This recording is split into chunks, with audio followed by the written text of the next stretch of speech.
Hello everyone, आपका एडुसर्वर में स्वागत है। कॉन्सेप्ट थ्रू प्रॉब्लम्स में इरोडोप की प्रॉब्लम नंबर 3.19 डिस्कस करेंगे।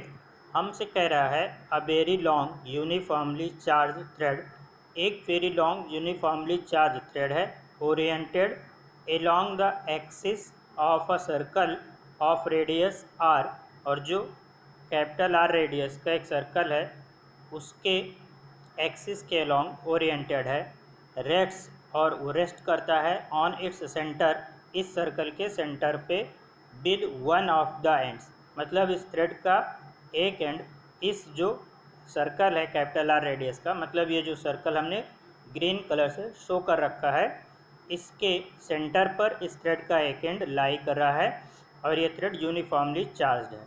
आगे कह रहा है the charge of the thread per unit length is equal to lambda, per unit length जो चार्ज है इस थ्रेड पे वो लेमडा के बराबर है, मतलब इसकी लीनियर चार्ज डेंसिटी लेमडा है। फिर कह रहा है find the flux of the vector E across the circle area. अब इस चार्ज जो है ये पॉजिटिवली चार्ज जो है, जो थ्रेड है जो यूनिफॉर्मली चार्ज है, इस थ्रेड के कारण ये जो सर्कुलर एरिया है कैपिटल आर रेडियस का, इस सर्कुलर एरिया से कितना फ्लक्स पास होगा, ठीक है, उसे हमें कैलकुलेट करना है। देखिए ये थ्रेड है, चार्ज थ्रेड है, ठीक है, तो इसके कारण फील्ड होगी, और फील्ड होगी तो किसी पर्टिकुलर एरिया से कुछ फ्लक्स भी पास होगा। तो वही कह रहा है कि अगर हमने एक कैपिटल आर रेडियस का सर्कुलर एरिया लिया है तो उस एरिया से कितना फ्लक्स पास होगा आप उसे कैलकुलेट कीजिए। देखिए इसको कैलकुलेट करने के लिए हमें क्या करना होगा, हम जो है सबसे पहले एक बहुत ही छोटे से एरिया से पास होने वाले फ्लक्स को कैलकुलेट कर लेंगे, ठीक है। और उसके लिए हम क्या करेंगे, एक स्मॉल आर रेडियस का हमने एक रिंग कंसीडर किया, ठीक है। ये हमने रिंग जो रेड कलर से दिख रहा है आपको, ये रिंग हमने स्मॉल आर रेडियस की कंसीडर की, और इस रिंग की विड्थ कितना लिया, डी आर लिया, ठीक है। मतलब ये डी आर इस आर के कंपेरिजन में नेग्लिजिबल होगा।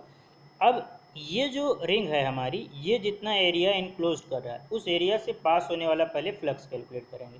तो देखिए हम जानते हैं ये हमारा थ्रेड क्या कह रहा है कि वेरी लॉन्ग है, मतलब ये इनफाइनाइट लेंथ की थ्रेड है, और इसके एक एंड से परपेंडिकुलर आर डिस्टेंस पे अगर हम फील्ड कैलकुलेट करें तो उस फील्ड के कितने कंपोनेंट होते हैं, दो कंपोनेंट होते हैं फील्ड के, ठीक है, एक परपेंडिकुलर और एक पैरेलल। तो इस रिंग के पेरीफेरी पर इस रॉड के लोअर एंड से, ठीक है, स्मॉल आर डिस्टेंस पे फील्ड के दो कंपोनेंट, एक हमारा परपेंडिकुलर डायरेक्शन में थ्रेड के परपेंडिकुलर, उसको हमने लिखा ई परपेंडिकुलर, और एक थ्रेड के पैरेलल डायरेक्शन में फील्ड का कंपोनेंट होगा, उसे लिखा ई पैरेलल। क्लियर, ये दो कंपोनेंट होते हैं, ये हम पहले भी कर चुके हैं। तो ई परपेंडिकुलर और ई पैरेलल दोनों का मैग्नीट्यूड कितना होता है, के लेमडा बाई आर के बराबर होता है। तो ये के lambda by R E perpendicular भी और ई पैरेलल भी कितना हो जाएगा, के लेमडा बाई आर के बराबर होगा। क्लियर। अब देखिए इस रिंग के स्मॉल आर रेडियस की जो रिंग हमने कंसीडर किया, इसके हर जो है पॉइंट पर, इसके पेरीफेरी पर हर एक पॉइंट पे फील्ड के दो कंपोनेंट, एक परपेंडिकुलर डायरेक्शन में होगा यहाँ पर भी, ठीक है, एक परपेंडिकुलर डायरेक्शन में ये परपेंडिकुलर, और एक इसके थ्रेड के पैरेलल डायरेक्शन में, ठीक है, उसको ई पैरेलल लिखे। क्लियर। और ए परपेंडिकुलर और ए पैरेलल दोनों की वैल्यू कितनी होगी, के लेमडा बाई आर। अब हमको देखिए बताना है फ्लक्स, तो हम सबसे पहले इतना जो एरिया है, ये एरिया जो रिंग इनक्लोज कर रहा है, इस एरिया से पास होने वाला फ्लक्स कैलकुलेट करेंगे। तो हम अगर फ्लक्स देखो, फ्लक्स का फार्मूला क्या होता है, अगर हम फ्लक्स लिखें डी फाई, किसी भी छोटे से एरिया के कारण जो फ्लक्स पास हो रहा है, ठीक है, एरिया से, तो डी फाई इक्वल्स टू क्या हो जाएगा, ये दिया जाता है vector E dot vector D S, ठीक है। ई वेक्टर हमारा इलेक्ट्रिक फील्ड है, और ये डी एस वेक्टर क्या है, एरिया वेक्टर। अब यहाँ पर देखिए मतलब हमको एरिया वेक्टर भी चाहिए, ठीक है, एरिया और जो है उसका जो है यूनिट वेक्टर किस डायरेक्शन में। तो अगर हम इस रिंग का एरिया वेक्टर किधर डाउनवर्ड ले रहे हैं, ठीक है, इसका एरिया वेक्टर हम पॉजिटिव किधर ले रहे हैं, डाउनवर्ड, और इसको क्या लिखते रहे हैं हम, ए एन का, मतलब जो है एरिया वेक्टर हमारा डाउनवर्ड पॉजिटिव हुआ, ठीक है। और ये जो रिंग है हमारी, ये जितनी एरिया इनक्लोज करे उसको अगर हम डी एस लिख रहे हैं तो डी एस हमारा किसके बराबर हो जाएगा, देखिए इस रिंग का सरकमफ्रेंस 2 पाई आर के बराबर होगा, और विड्थ डी आर है, तो 2πr/dr हमारा जो है एरिया हो जाएगा। ठीक है, तो ये एरिया हुआ हमारा, रिंग ने जितना एरिया एनक्लोज कर रखा है, तो 2πr/dr इतना एरिया ये जो है रिंग हमारी कवर करेगी। अब इस एरिया से पास होने वाला हमको फ्लक्स कैलकुलेट करना है। तो देखिए, इस फ्लक्स को कैलकुलेट करने के लिए हम ए परपेंडिकुलर और ए पैरेलल दोनों के कारण जो फ्लक्स होगा उसको कैलकुलेट कर लें। तो देखिए, अगर ई परपेंडिकुलर देखें और एरिया वेक्टर की डायरेक्शन देखें, एरिया वेक्टर की जो डायरेक्शन है उसको हमने डाउनवर्ड पॉजिटिव ले रखा है, तो ई परपेंडिकुलर हमारा किधर है, राइटवर्ड, और एरिया वेक्टर डाउनवर्ड। तो ये जो एंगल है एरिया वेक्टर और ई परपेंडिकुलर के बीच में, ये एंगल ये कितना है, 90 डिग्री है। ठीक है, इधर भी देखिए, ये हमारा परपेंडिकुलर कंपोनेंट और ये नॉर्मल। ठीक है, मतलब आपका एरिया वेक्टर, तो एरिया वेक्टर और परपेंडिकुलर कंपोनेंट के बीच में कितना एंगल, 90 डिग्री। ऐसे ही रिंग के हर एक पॉइंट पर, चाहे यहाँ पर आप देख लीजिए, तो एक आपका जो है पैरेलल कंपोनेंट इधर, परपेंडिकुलर कंपोनेंट इधर। ठीक है, तो परपेंडिकुलर कंपोनेंट और जो है आपका एरिया वेक्टर के बीच में एंगल 90 डिग्री। ठीक है, तो हर एक पॉइंट पे इलेक्ट्रिक फील्ड का जो परपेंडिकुलर कंपोनेंट है वो और जो इस रिंग का एरिया वेक्टर है वो, इन दोनों के बीच में एंगल 90 डिग्री बन रहा है। और जो पैरेलल कंपोनेंट है, ये देखिए ई पैरेलल, यहाँ पर भी कहीं भी इस रिंग के पेरी पर कहीं पर भी अगर हम ई पैरेलल देखें और एरिया वेक्टर की डायरेक्शन देखें तो दोनों एक ही डायरेक्शन है। मतलब ई पैरेलल और एरिया वेक्टर के बीच में ये जो एंगल है, इसके बीच में एंगल कितना होगा, 0 डिग्री होगा। ठीक है, अब देखिए इसका मतलब क्या हुआ, यहाँ देखिए d phi equals to vector E dot d s, अगर हम इसको लिखें तो ये हो जाएगा E d s cos theta. Clear. अब अगर हम ये फ्लक्स कैलकुलेट कर रहे हैं ई परपेंडिकुलर और ई पैरेलल कंपोनेंट के कारण, तो ई परपेंडिकुलर के कारण जो फ्लक्स आ रहा है, चलिए उसको हम लिख दे रहे हैं डी फाई परपेंडिकुलर, ये हो जाएगा ई परपेंडिकुलर, जो भी हमारा एरिया है उसको डी एस से लिख दे रहे हैं, और कॉस 90 डिग्री। अब कॉस 90 हमारा कितना होता है, 0। इसका मतलब इसके कारण ई परपेंडिकुलर के कारण, ठीक है, जो फ्लक्स आएगा डी फाई परपेंडिकुलर कॉस 90 0, तो ये पूरा 0 हो जाएगा, तो ये कितना हो जाएगा, 0 हो जाएगा। तो इसका मतलब है फील्ड का जो परपेंडिकुलर कंपोनेंट है ये फ्लक्स में कोई कंट्रीब्यूशन नहीं करेगा। ठीक है, तो इसका कंट्रीब्यूशन 0, तो मतलब a perpendicular no contribution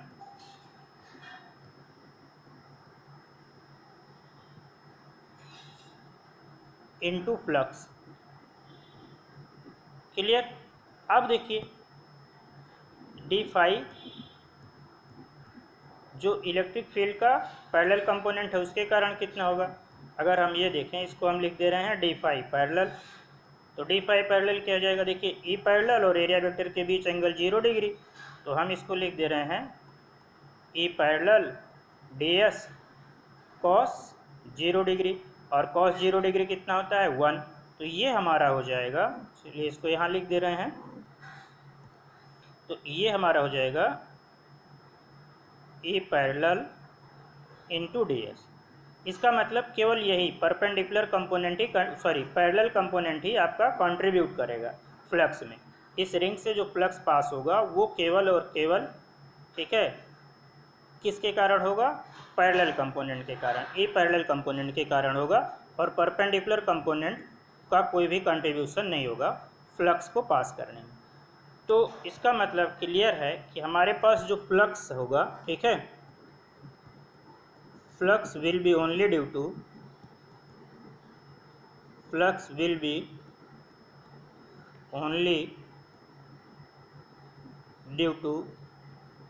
E parallel.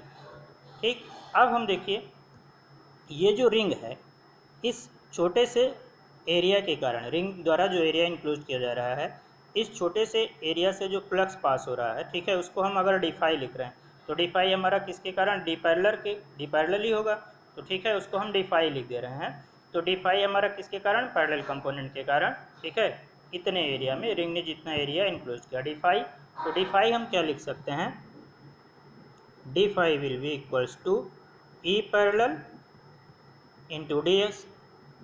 अब ई पैरेलल कितना है, देखिए के लेमडा बाई आर, और डी एस कितना है, 2 पाई आर डी आर।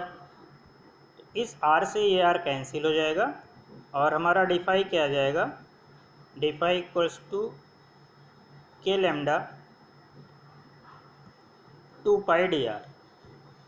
और इसको अगर हम लिखना चाहें के की वैल्यू सब्स्टिट्यूट कर दें तो के की वैल्यू कितनी होती है 1/4 पाई एप्सिलॉन नॉट। तो इसको हम लिख सकते हैं 2 pi lambda d are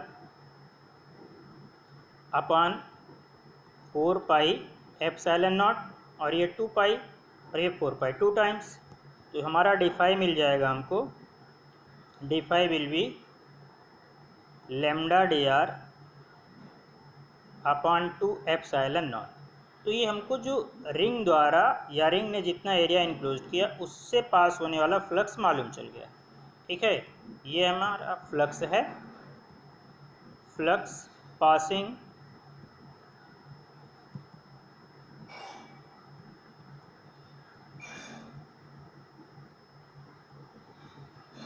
through the ring. अब हमको क्या चाहिए, यहाँ देखिए हमको फ्लक्स चाहिए इस कंप्लीट सर्कुलर एरिया से, जो फ्लक्स पास होगा वो चाहिए। तो इसके लिए क्या करना होगा, देखिए जैसे हमने ये इस रॉड के इस एंड से स्मॉल आर डिस्टेंस पर एक रिंग कंसीडर किया है, ऐसे ही इस रॉड के या थ्रेड के इस एंड से जैसे जैसे हम जाते जाएंगे हर एक डिस्टेंस पर एक रिंग हम कंसीडर कर सकते हैं। ऐसे ही इनफाइनाइट रिंग्स हम कंसीडर कर सकते हैं। मतलब जैसे जैसे हम अपना रेडियस चेंज करते जाएंगे हमारी रिंग भी चेंज होती जाएगी।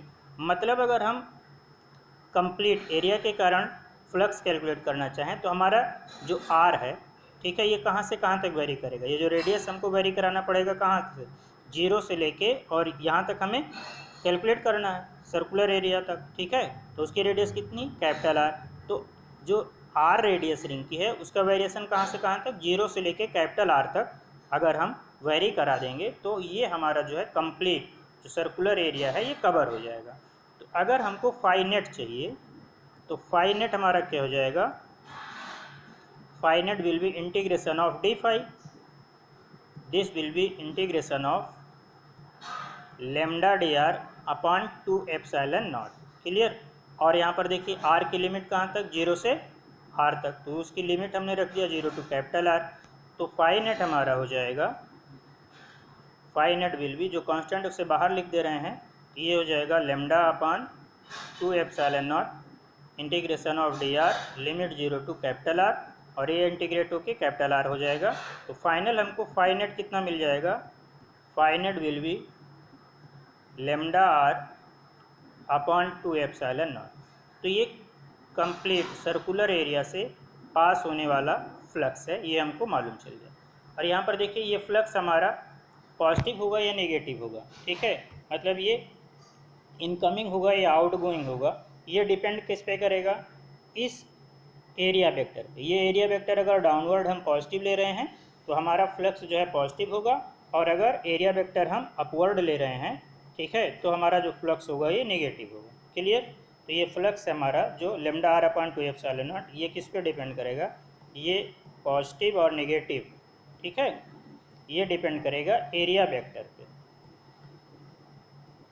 क्लियर। एरिया वेक्टर अगर डाउनवर्ड ले रहे हैं तब ये पॉजिटिव, एरिया वेक्टर अपवर्ड तो ये नेगेटिव। ठीक है, तो होपफुली आपको ये समझ में आया होगा, और जल्दी ही किसी दूसरे प्रॉब्लम के साथ आपसे मिलेंगे। Thank you.